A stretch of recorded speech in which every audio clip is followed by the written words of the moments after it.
Hello and welcome to FinextraTV. I'm Alex Lippic and you join us here at Money2020 in Amsterdam, and I'm very pleased indeed to be joined kindly by Marcin Glogowski of Marqeta. It's great to see you, Marcin. And likewise, thank you very much for having me. Thank you for being here.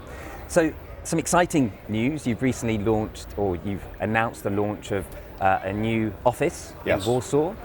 I'd love to know why the Polish market, what's so appealing to you? Absolutely. I think basically there is a bigger story behind Polish office. I think the reality is Marqeta Global sees fundamental growth potential in Europe.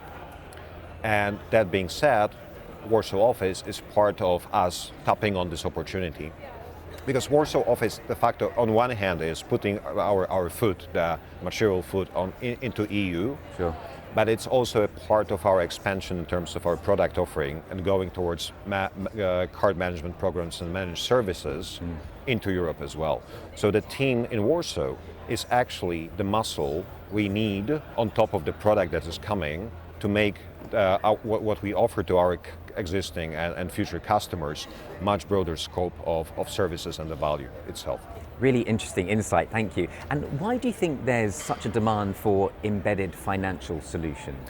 I think why is also is very interesting topic, but I think the numbers prove that there is to start with, right? So we see in our European business, if we compare quarter to quarter, last year, first quarter to the quarter this year, we see close to 90% growth, right? Which means there is a growing demand. Now, the question, why is that?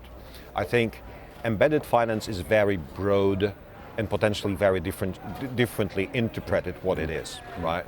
And I think the reality is that technological capabilities open up new spaces what embedded finance really can be.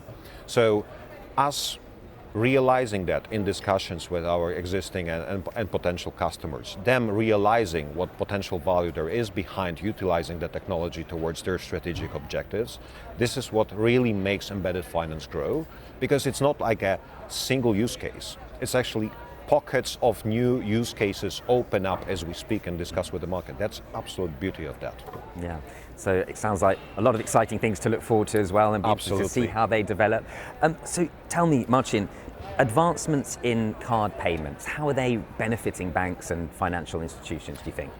I think the way I'm looking at things, it's actually, they are benefiting the buyer, they are benefiting the user.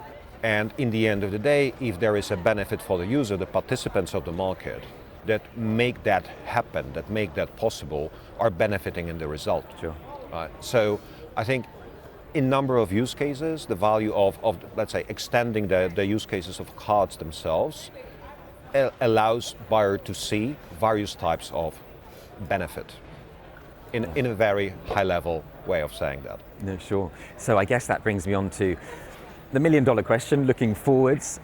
So what is next, do you think, for yourselves? What do you see coming up?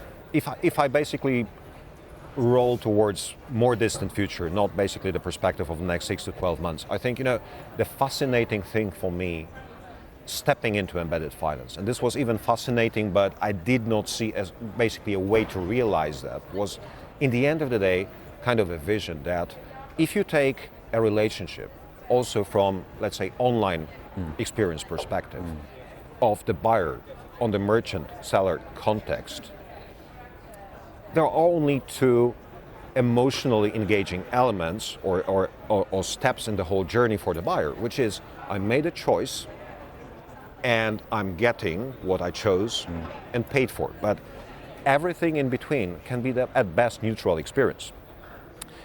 Now, in the past, before embedded finance companies started to develop the enablers for the change, there were elements like you need to provide the details of your payment. This is about the convenience, right? The faster the better. No one wants to do anything that's not really engaging. And there was also a safety factor, right? Are my funds secure? Am I safe overall? And I think the beauty of that is overall that let's say the bigger trust is built by the brands, especially the big recognized brands, the less even reason and space for anyone as a payment company being visible and disrupting the whole journey of the buyer. So embedded finance, what it actually is in the ultimate state of the game is there is simply a relationship of buyer and the seller, and all the financial elements are happening in the background, right? That is fascinating. This is what buyer is looking for. This is what selling companies can do, and our role in that is make that happen so that it's optimal. Yeah, and it's so interesting to hear how many things are going on in the background. Absolutely. Just to ensure that that customer journey is of the utmost priority. I agree. Thank you ever so much for giving up your time. We do appreciate it. We'll let you get back to the busy event, but it's been a pleasure speaking with you. Thank you. Thank you for having me. Pleasure. Cheers.